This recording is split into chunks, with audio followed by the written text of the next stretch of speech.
The deep dive में स्वागत है। क्या हो अगर मैं कहूं कि रात के अंधेरे में जिस टूटते हुए तारे को देखकर, मतलब जिसे देखकर अक्सर मन्नतें मांगी जाती हैं, वो असल में कोई जादुई तारा है ही नहीं। जी, वो असल में एक ऐसा ब्रह्मांडीय हथियार है जिसने हमारी पृथ्वी से डायनासोर का नामो निशानी मिटा दिया था। बिल्कुल। और उससे भी बड़ी बात तो यह है कि उसी टूटते तारे ने आज हमारे और आपके यानी इंसानों के वजूद की नींव रखी थी। ये वाकई एक ऐसा सच है जो हमारी आम धारणाओं को, मतलब जो हम रोजमर्रा में सोचते हैं, उसे पूरी तरह से पलट देता है। अक्सर जो चीज़ हमें बहुत शांत और खूबसूरत लगती है ना, उसके पीछे एक बेहद हिंसक और विनाशकारी इतिहास छुपा होता है। सही कहा। और हमारी इस चर्चा का मिशन भी यही है। हम अलग अलग रिसर्च आर्टिकल्स और भारी भरकम डेटा से वो सबसे ज़रूरी हिस्से निकाल कर लाते हैं जो किसी भी जटिल विषय को आसानी से समझा सकें। ये इस तरह के गहरे रहस्यों को समझने का एक शॉर्टकट है। एकदम। आज की ये चर्चा खगोल विज्ञान, भूगोल और जीव विज्ञान का एक ऐसा शानदार मिश्रण है जो सिर्फ एक ऐतिहासिक घटना की बात नहीं करता, बल्कि ये बताता है कि हमारा आज का जीवन अंतरिक्ष की उस एक दुर्घटना का सीधा नतीजा कैसे है। और इसमें दिलचस्प बात यह है कि हम सिर्फ ये नहीं देखने वाले कि करोड़ों साल पहले क्या हुआ था, बल्कि इस पूरी प्रक्रिया के पीछे काम कर रहे विज्ञान को समझेंगे। मतलब हम जानेंगे कि क्यों हुआ था। हाँ, कि कैसे सौरमंडल की एक छोटी सी घटना ने डायनासोर के इतने बड़े साम्राज्य को खत्म कर दिया और आखिर कैसे एक विनाश ने एक नए निर्माण का रास्ता तैयार कर दिया। तो चलिए इस कहानी की शुरुआत जमीन से नहीं बल्कि अंतरिक्ष से करते हैं।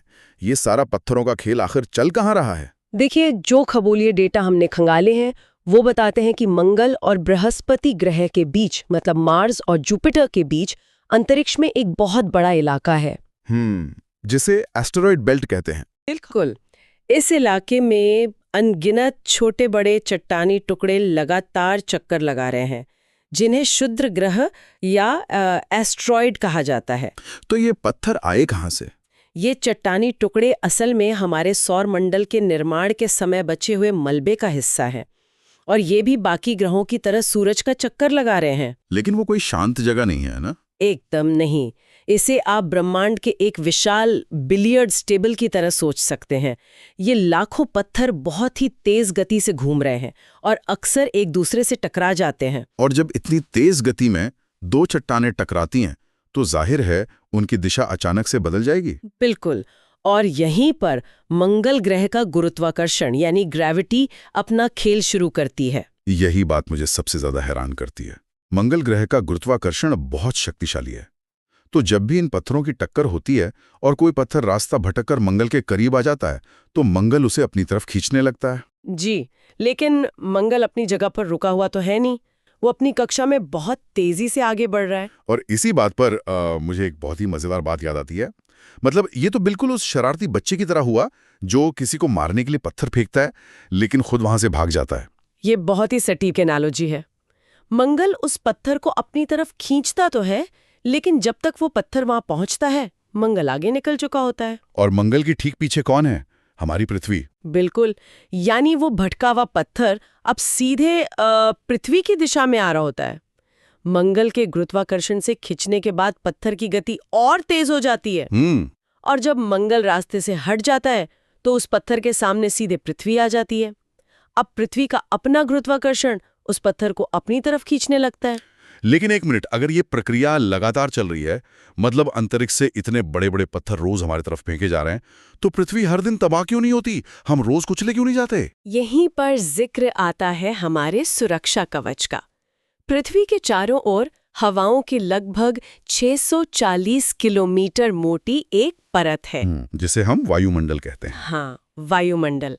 और यही वो जगह है जहां सारा विज्ञान काम करता है। ये वायुमंडल सिर्फ हमें सांस लेने के लिए ऑक्सीजन ही नहीं देता, बल्कि ये एक अभेद्य ढाल की तरह काम करता है। मतलब ये हमें अंतरिक्ष के हमलों से बचाता है। बिल्कुल। जब ये अंतरिक्ष के पत्थर हजारों किलोमीटर प्रति घंटे की रफ्तार से इस वायुमंडल में घुसते हैं तो हवा के अणुओं के साथ उनका बहुत ही भयंकर घर्षण यानी फ्रिक्शन होता है। इस घर्षण को अगर आसानी से समझना हो तो जैसे जब कोई बुलेट ट्रेन या तेज रफ्तार हवाई जहाज चलता है तो हवा का दबाव इतना ज्यादा होता है कि आप खिड़की से बाहर हाथ नहीं निकाल सकते। सही कहा। अब जरा सोचिए, जो पत्थर अंतरिक्ष से आ रहा है उसकी रफ्तार तो हवाई जहाज से हजारों गुना ज्यादा है। सही। उस पर हवा का कितना भयानक दबाव पड़ता होगा। इतनी अकल्पनीय गर्मी में वो चट्टान हवा में ही उबलने लगती है और जलकर राख होने लगती है। जब ये पत्थर जलते हुए पृथ्वी की तरफ गिरता है तो आसमान में रोशनी की एक तेज लकीर बनती है। और इसी जलती हुई चट्टान को विज्ञान की भाषा में उल्का कहते हैं, राइट? जी हाँ, बिल्कुल। और यही वो उल्का है जिसे हम धरती से एक खूबसूरत टूटता तारा समझ लेते हैं। मतलब ये कितनी अजीब बात है कि जो चीज असल में हमारे ऊपर एक ब्रह्मांडीय हमला है और जो हवा में जलकर नष्ट हो रही है, छात्रों से देखकर परीक्षा में पास होने की मन्नतें मांग रहे होते। ये सच में थोड़ा मजाकिया है। लेकिन क्या हर पत्थर हवा में पूरी तरह जल जाता है? मुझे ऐसा नहीं लगता। नहीं, आपका सोचना बिल्कुल सही है। हर पत्थर नहीं जल पाता। जो क्षुद्र ग्रह आकार में बहुत विशाल होते हैं, वो वायुमंडल के इस भट्टी जैसे घर्षण के बावजूद पूरी तरह नष्ट नहीं हो पाते। तो उनका बाहरी हिस्सा जल जाता है लेकिन अंदर का ठोस हिस्सा बच जाता है। बिल्कुल, और वो एक भयानक रफ्तार से सीधे जमीन पर आ गिरता है। जब कोई पत्थर जमीन से टकराने में कामयाब हो जाता है, तब उसे उल्कापिंड कहा जाता है। इसका एक बहुत ही मशहूर उदाहरण भारत के बिहार राज्य में मधेपुरा का है, जहाँ कुछ साल पहले एक ऐसा ही उल्कापिंड गिरा था जिसे सुरक्षित रखा गया है। जी हाँ, और इसमें भी दिशाओं का बहुत बड़ा खेल है। दिशाओं का? वो कैसे? देखिए, अगर कोई उल्का पृथ्वी के घूमने की दिशा में ही आ रही है तो उसकी गति बहुत तेज होती है, लेकिन चमक थोड़ी कम होती है। समझ गया। लेकिन अगर कोई पत्थर पृथ्वी के घूमने के विपरीत दिशा से आ रहा हो, जैसे कोई गाड़ी सामने से आ रही गाड़ी से टकरा जाए, ओह, तो हेड ऑन कोलिजन हो गया। बिल्कुल। तो सामने से होने वाले इस भयंकर घर्षण की वजह से वो पत्थर बहुत ज्यादा चमकीला दिखाई देता है। ऐसे पत्थरों को बोलाइट कहा जाता है। बोलाइट? हाँ, और जब ये बोलाइट जमीन पर गिरते हैं तो उन्हें टेक्टाइट का नाम दिया जाता है। तो ये तो हुआ ब्रह्मांडीय पत्थरों का सामान्य विज्ञान।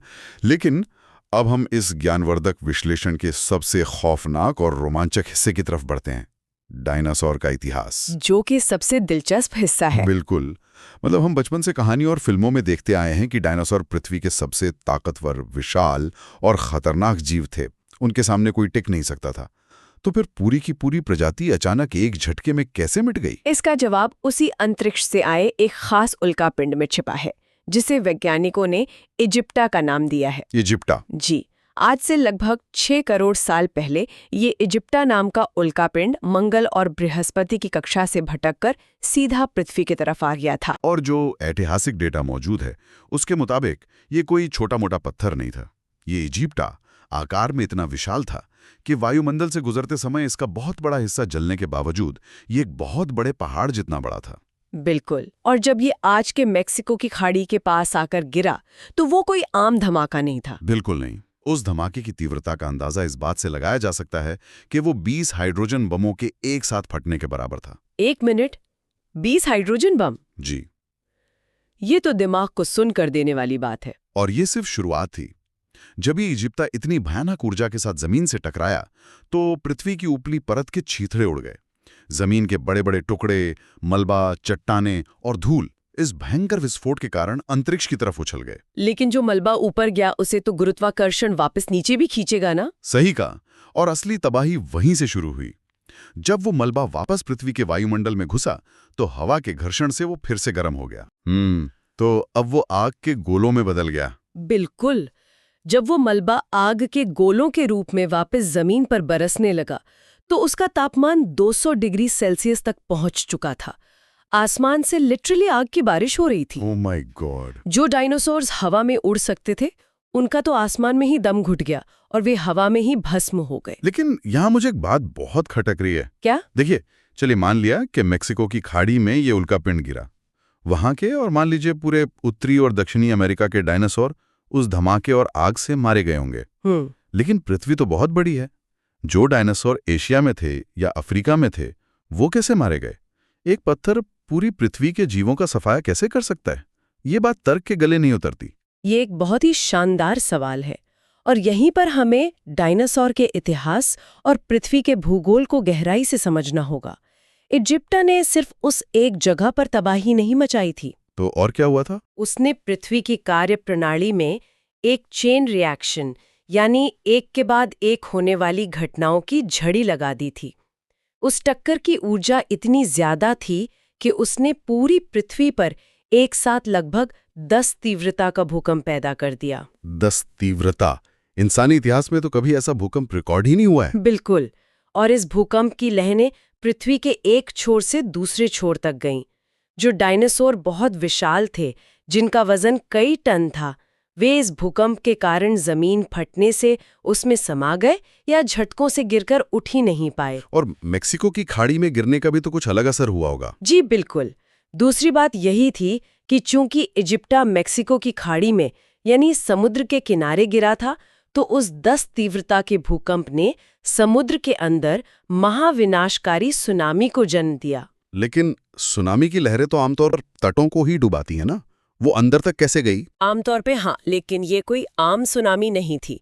लहरें इतनी ऊंची थीं कि उन्होंने आसमान को ढक लिया था। समुद्र का पानी अपनी जगह से उठकर मीलों दूर जमीन के अंदरूनी हिस्सों पर आ गिरा। बाप रे। जो जीव भूकंप और आग से बच गए थे, वो इस भयानक पानी के बहाव में डूबकर मर गए। यानी आग, भूकंप और पानी, तबाही के सारे रास्ते खुल चुके थे।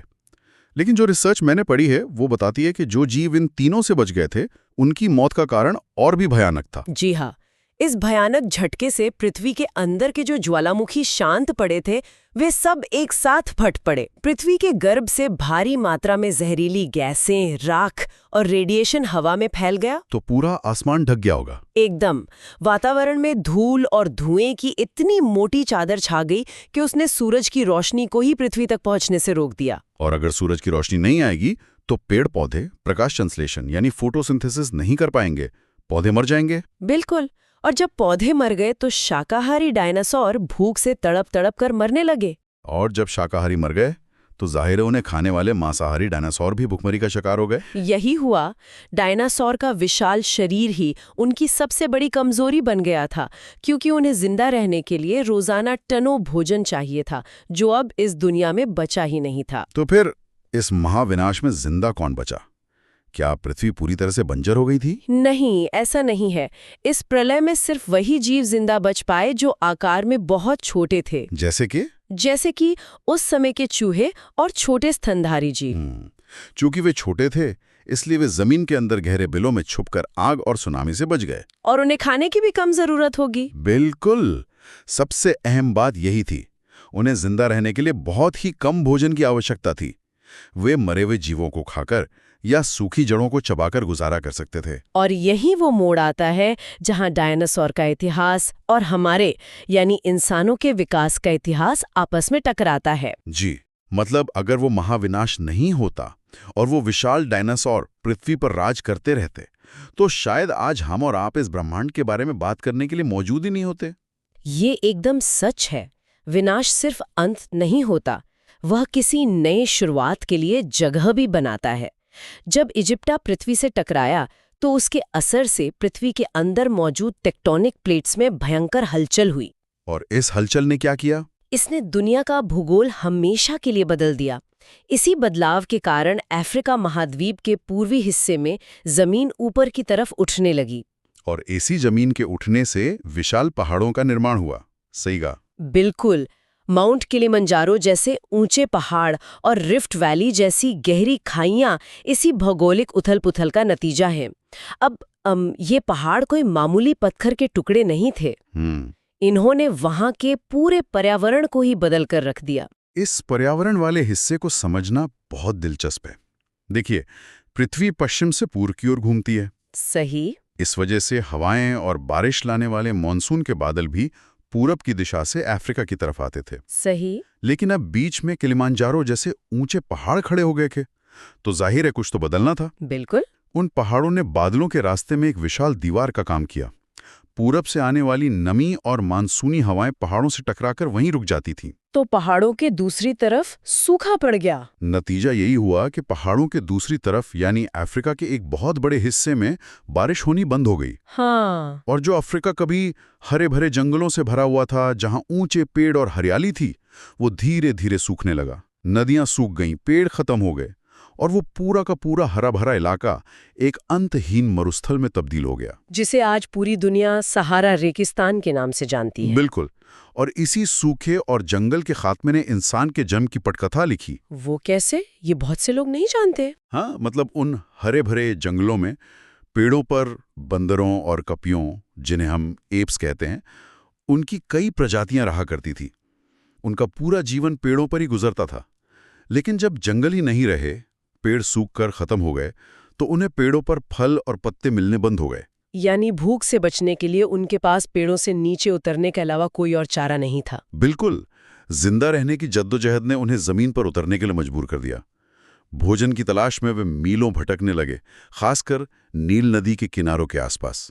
लेकिन यहाँ मैं आपसे एक सवाल करना चाहती हूँ। जी, पूछिए। कई बार लोग सोचते हैं कि बंदरों ने सोचा कि चलो सीधे खड़े होके चलते हैं, और वो इंसान बन गए।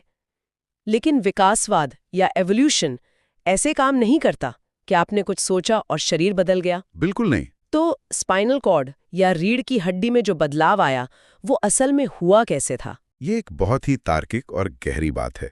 ऐसा नहीं था कि किसी बंदर ने अचानक सीधे चलने का फैसला किया। बात ये थी कि जब वे जमीन पर आए तो वहां ऊंची और सूखी घास थी। जमीन पर खतरनाक शिकारी जानवर भी थे। ऐसे में जो कपी या बंदर थोड़ा सा भी सीधा खड़ा होकर घास के ऊपर से दूर तक देख पाते थे, वे शिकारियों से पहले ही बच निकलते थे। यानी जो सीधे खड़े नहीं हो पाते थे, वे शिकार बन जाते थे। बिल्कुल। इसे ही प्राकृतिक चयन या नेचुरल सिलेक्शन कहते हैं। अच्छा, तो ये सर्वाइवल का खेल था। एकदम। जिन बंदरों के शरीर में प्राकृतिक रूप से थोड़ा सा म्यूटेशन था, जिनकी रीढ़ की हड्डी जानवरों की तरफ पूरी तरह हॉरिजॉन्टल होने के बजाय थोड़ी सी खोपड़ी के बीच की तरफ खिसकी हुई थी, वे बेहतर तरीके से सीधे खड़े हो पाते थे। और वो जिंदा बचे? हाँ, वे जिंदा बचे और अगली पीढ़ी में ये गुण और भी निखर कर सामने आया। तो ये कोई एक दिन का चमत्कार तो नहीं था? नहीं, लाखों सालों तक ये प्रक्रिया चलती रही। जानवरों की रीढ़ की हड्डी शरीर के पिछले हिस्से से जुड़ी होती है जी, इसलिए वो चारों पैरों पर चलते हैं। लेकिन इंसानों के पूर्वजों की वो रीढ़ की हड्डी खिसक कर खोपड़ी के बिल्कुल बीचों बीच आ गई, जिससे शरीर का पूरा संतुलन दो पैरों पर आ गया। बिल्कुल। और उनके आगे के दो पैर अब हाथ बन चुके थे, जिनसे वो औजार पकड़ सकते थे। और चूंकि ये पूरी चमत्कारी विकास प्रक्रिया अफ्रीका में हुई, इसीलिए आज अफ्रीका महाद्वीप को मानव जाति का पालना कहा जाता है। Cradle of Mankind. जी, यहीं से हमारे उन सीधे खड़े होने वाले पूर्वजों ने पूरी दुनिया में फैलना शुरू किया। ये सब सुनकर रोंगटे खड़े हो जाते हैं। जरा सोचिए, अगर वो इजिप्टा नाम का पत्थर मंगल के पास से गुजरते हुए 1 इंच भी रास्ता भटक जाता, या मेक्सिको की जगह प्रशांत महासागर की किसी असीम गहराई में गिरता जहां कोई खास हलचल ना होती, जी, तो न पहाड़ बनते, न अफ्रीका में सूखा पड़ता और ना ही बंदर पेड़ों से नीचे उतरते। शायद हम इंसान आज वजूद में ही नहीं होते। बिल्कुल, इस पे जरा भी संदेह नहीं है। हमारा पूरा का पूरा अस्तित्व ब्रह्मांड के उस एक सटीक निशाने पर टिका हुआ था। तो क्या ये कहानी वहीं खत्म हो गई? डायनासोर मर गए, हम इंसान बन गए और सब ठीक हो गया? सुनने वालों को लगेगा कि हाँ, कहानी खत्म। लेकिन ऐसा नहीं है। जो डेटा हमने खंगाला है, वो एक बहुत ही बेचैन करने वाली बात बताता है। वो क्या? उल्का पिंडों का गिरना कोई पुराने जमाने की बात नहीं है। अंतरिक्ष से ये पत्थर आज भी पृथ्वी पर गिर रहे हैं और पृथ्वी को अंदर ही अंदर बदल रहे हैं। मतलब ये आज भी चल रहा है? हाँ, ये एक सतत और आज भी चल रही वैज्ञानिक प्रक्रिया है। अंतरिक्ष से रोजाना टनों की मात्रा में उल्कापिंडों के छोटे टुकड़े और ब्रह्मांडीय धूल पृथ्वी के वायुमंडल में प्रवेश करती है। ये धूल और चट्टानें पृथ्वी की सतह पर जमा हो रही हैं। और जाहिर सी बात है, जब बाहर से आके कोई चीज पृथ्वी पर लगातार गिर रही है, तो पृथ्वी का कुल द्रव्यमान यानी मास बढ़ रहा होगा। बिल्कुल। और जब द्रव्यमान बढ़ता है, तो उसका सीधा असर गुरुत्वाकर्षण पर पड़ता है। पृथ्वी का गुरुत्वाकर्षण बल धीरे धीरे बढ़ रहा है। इसे समझने के लिए एक बड़ा ही सीधा सा उदाहरण लेते हैं। जी, बताइए। मान लीजिए एक आइस स्केटर बर्फ पर गोल गोल घूम रहा है। हाँ, अगर आप अचानक से उसके दोनों हाथों में 10-10 किलो का वजन पकड़ा दें, तो क्या होगा? जाहिर है उसकी घूमने की रफ्तार तुरंत धीमी हो जाएगी। ये बिल्कुल सही एनालॉजी है। ठीक यही प्रक्रिया हमारी पृथ्वी के साथ हो रही है। उल्का पिंडों के लगातार गिरते रहने और वजन बढ़ने के कारण पृथ्वी के अपनी धुरी पर घूमने की गति लगातार धीमी होती जा रही है। और इसी धीमी गति का सीधा असर हमारे दिन की लंबाई पर पड़ रहा है। राइट? जी हाँ, अगर हम भूगर्भीय इतिहास के आंकड़ों पर नजर डालें तो आज से लगभग 90 करोड़ साल पहले पृथ्वी आज के मुकाबले बहुत तेजी से घूमा करती थी। तो दिन कितने घंटे का होता था? उस समय पृथ्वी पर एक दिन केवल 18 घंटे का होता था। सिर्फ 18 घंटे? बिल्कुल। फिर जैसे जैसे उल्कापिंड टकराते गए, पृथ्वी का वजन बढ़ता गया और उसकी गति धीमी होती गई। आज हम 24 घंटे का दिन अनुभव कर रहे हैं। और भविष्य में? वैज्ञानिकों की जो गणितीय गणनाएं हैं वे बताती हैं कि लाखों साल बाद पृथ्वी की गति इतनी धीमी हो जाएगी कि एक दिन 30 घंटे का हो जाएगा। 30 घंटे का दिन? मतलब कोई भी सोच सकता है कि तब इंसान काम ज्यादा करेगा या सोएगा ज्यादा। खैर, सिर्फ दिन की लंबाई ही नहीं बल्कि पृथ्वी का झुकाव भी बदल रहा है ना? हाँ, हम जानते हैं कि पृथ्वी अंतरिक्ष में बिल्कुल सीधी नहीं है, बल्कि थोड़ी झुकी हुई है। लेकिन इन उल्कापिंडों की लगातार टक्करों ने इस झुकाव को भी बदल दिया है। तो पहले ये झुकाव कितना था? पहले यह झुकाव 21 डिग्री के करीब हुआ करता था, जो अब खिसक कर लगभग 24 डिग्री तक पहुंच रहा है। और यही झुकाव पृथ्वी पर मौसम और जलवायु को नियंत्रित करता है। इसके अलावा उल्कापिंड पृथ्वी के बाहरी रूप को भी लगातार बदल रहे हैं। जी। जब कोई उल्कापिंड जमीन से टकराता है तो वहां एक विशाल और गहरा गड्ढा बन जाता है। खगोल विज्ञान की भाषा में इसे क्रेटर कहते हैं। और इस क्रेटर का एक बहुत ही शानदार उदाहरण हमारे भारत में ही मौजूद है। हाँ, महाराष्ट्र की लोनार झील। बिल्कुल। ये पूरी की पूरी झील ही एक उल्कापिंड के जमीन से टकराने के कारण बने विशाल गड्ढे में पानी भरने से बनी है। और दिलचस्प बात यह है कि प्रकृति का ये रसायन आज भी बदल रहा है। हाल ही में, मतलब कुछ सालों पहले, मई के महीने में प्रदूषण और पर्यावरण में हो रहे बदलावों के कारण इस लोनार झील का पानी अचानक से लाल या गुलाबी रंग में बदल गया था। लाल रंग से एक और बहुत ही अजीबोगरीब घटना याद आती है, जिसका जिक्र हमारे रिसर्च नोट्स में भी है। लाल बारिश या रेड रेन। हाँ, ये काफी डरावना लगता है सुनने में। अक्सर जब अंतरिक्ष के ये उल्कापिंड वायुमंडल में जलते हैं तो उनकी राख का रंग लाल होता है। ये लाल राख हवा में तैरते हुए बादलों में मिल जाती है और जब बारिश होती है तो पानी का रंग लाल हो जाता है। ये तो सच में ऐसा लगता है जैसे आसमान से खून बरस रहा हो। ये सच है।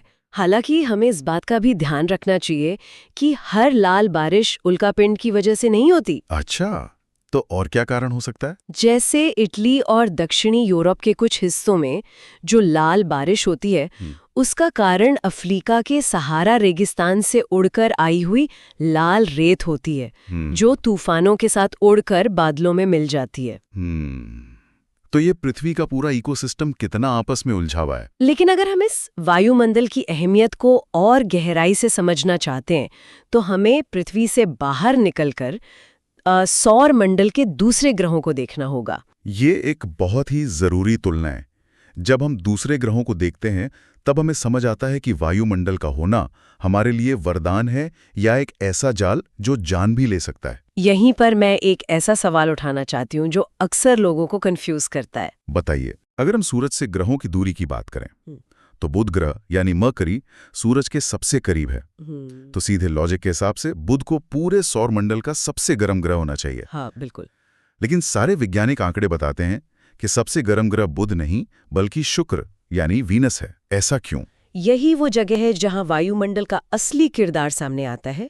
बुध ग्रह के पास अपना कोई वायुमंडल नहीं है, कोई हवा नहीं, कोई गैस नहीं। तो जब अंतरिक्ष से पत्थर आते हैं तो क्या होता है? उन्हें रोकने या जलाने के लिए हवा का कोई घर्षण नहीं होता। वो पत्थर बिना किसी रुकावट के सीधे जाकर बुध की सतह से टकरा जाते हैं। इसीलिए जब हम बुध ग्रह की तस्वीरें देखते हैं तो वो पूरी तरह से गड्ढों और क्रेटर से छलनी दिखाई देता है। बिल्कुल।